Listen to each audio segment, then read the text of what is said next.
I'm back for a concluding segment with Mayor Rudy Giuliani. Rudy, I see that the what began, it seems, as a civil investigation into Trump has now been dubbed a criminal investigation. Now, I mean, I'm struck by the kind of historically unprecedented nature of this. I mean, obviously, no American president has been, as far as I know, indicted, sent to prison. So it looks like with the left here, they are not content to have Trump out of office. It would seem that they not only want to prevent him from running again, but they would love to see him behind bars. And it looks like this is what they are trying to push for. My question is my instinct about this right? And second, are they actually going to be able to get away with it? What will they actually go after him for? Well, your instinct is absolutely right, as usual, Dinesh.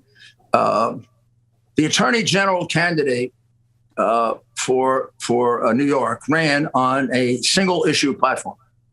Honestly, I don't think she'd deny it. Get Trump. That alone. This is Letitia James, right? The New York Attorney General. Letitia James, who had been in the city government, and that kind of candidacy somehow should be illegal. You should not be able to run for the office of prosecutor with the sole aim of getting one person, particularly since she couldn't say, oh, I'm going to get so-and-so because there's a lot of evidence that he murdered so-and-so. No crime. So what this is, and has been from the beginning, is a civil case in search of a crime. They go down one line, they don't get it. Another line, they don't get it. Another line, they don't get it. So now they're going to make it a criminal investigation. They're going to open up his whole life, and they're going to see, is there anything we can misconstrue or anything we can get somebody like Michael Cohen to lie about and charge him with a crime? I believe, but I'm not involved in this particular defense, that this is worth a motion to dismiss on the grounds of excessive prosecutorial misconduct, complete trashing of the United States Constitution, and something the Supreme Court has to hear to make sure that prosecutors never do this in the future. Prosecutors should not be permitted to search your whole life unless there's evidence, some evidence, that you committed some kind of crime. Now, there's evidence he didn't commit a crime. Like, let's take all those tax returns, right? Except for the one in audit, which is one, right? All of them have been settled with the United States government by the IRS. The IRS has a civil division, and the most criminal tax cases are referred by the civil division to the criminal division when they see evidence of fraud, not just mistake. In 25 years, not a single one has ever been referred. You can't possibly say the IRS is on his side. They audit him. I mean, most people get audited 2-3 times, even businessmen. He gets audited every year, and the audits go on for 2 years. I mean, they're dying to find something. Even with that, there's never been a referral for criminal prosecution. That should be dead. You shouldn't be able to go over how you investigated him for a year and a half. You came out with a civil result, and now you want to go over it again? It's ridiculous. Then I don't even know what else they're looking at. You know, gee, will you come and tell me if they might as well put out a sign, please come and tell us that Trump committed a crime because we want to put him in jail. It is a disgraceful investigation to the state and even more disgraceful investigation of the criminal justice system. And honestly, want me to tell you the truth? They're not going to find anything. I've been through his life pretty carefully. And then I knew him on the other side as a mayor. And people may find this hard to believe, but he was one of the most honest real estate developers in the city. He was one of the few that didn't complain when I didn't give him a project. He used to get angry and he'd work harder on the next project. To this day, he hasn't complained that the biggest project I gave out in the city, which is the Time Warner complex, the biggest, the most profitable, I gave to his competitors, to his competitor. The other 3 people who were denied went crazy on me. They're all my friends. They went crazy on me. He kept his mouth shut. He waited for the opening. And here's what his revenge was. He had a place across the street, and he put up a big sign, and he said, you can see the park better from Trump Tower. So he made money off that the right way. So I knew him, and this is why I was so anxious to help him. I knew him to be a guy that had a big reputation, said a lot of things that kind of spun people around. but I knew he was a careful guy ultimately, represented by the best lawyers, very careful. They're going to have a hard time finding anything. Could they get liars like Cohen and others?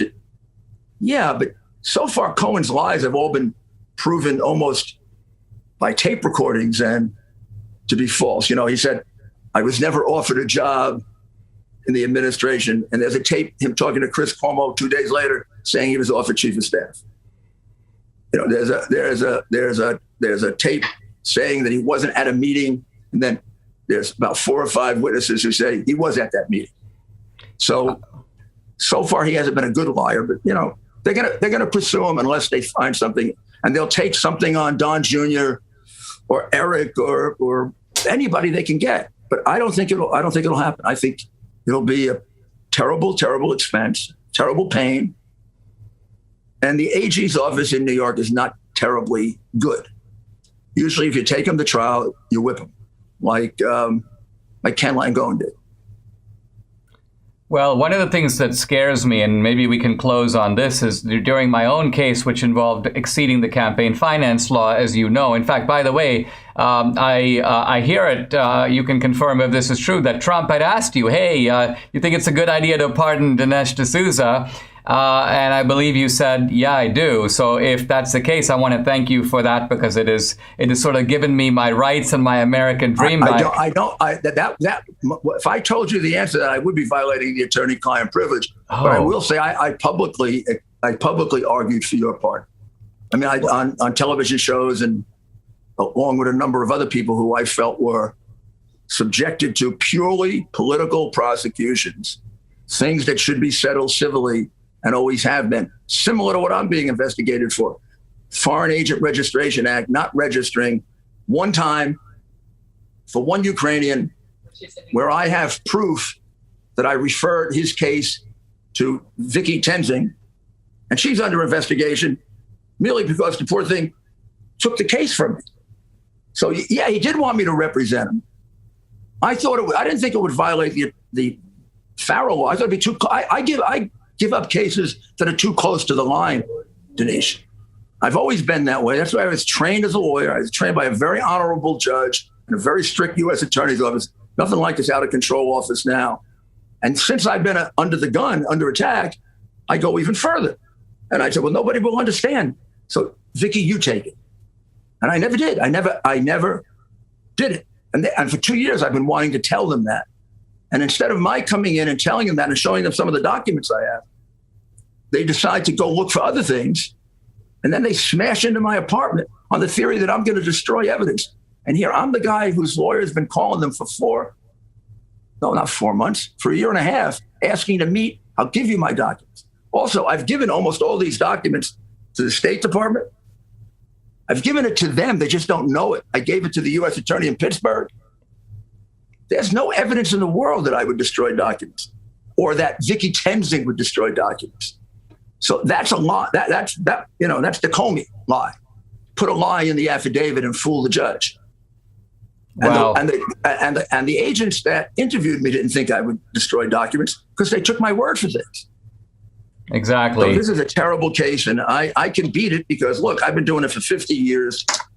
I have the training to know how to handle it and deal with it. But this is what they did to Papadopoulos and to Carter Page and to bankrupted people. People had no. This is what they did to many White House staffers.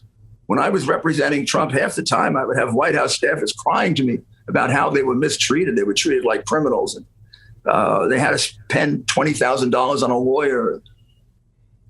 This is a tyranny. I remember McCarthyism vaguely. I read about it a lot because I remembered it vaguely. And I would say without any doubt, this is much worse. What's happening now makes the McCarthy period look rather limited. Wow. Rudy, very sobering, and I know we've only scratched the surface, but I want to thank you for coming on. Maybe we'll do it again and dive more into all these issues, but yes, sir. I really appreciate the time, and this has been eye-opening and in some ways a little bit, well, more than a little scary. It is frightening. I mean, it frightens me, and I don't get frightened too easily. Thanks, Rudy. Take care.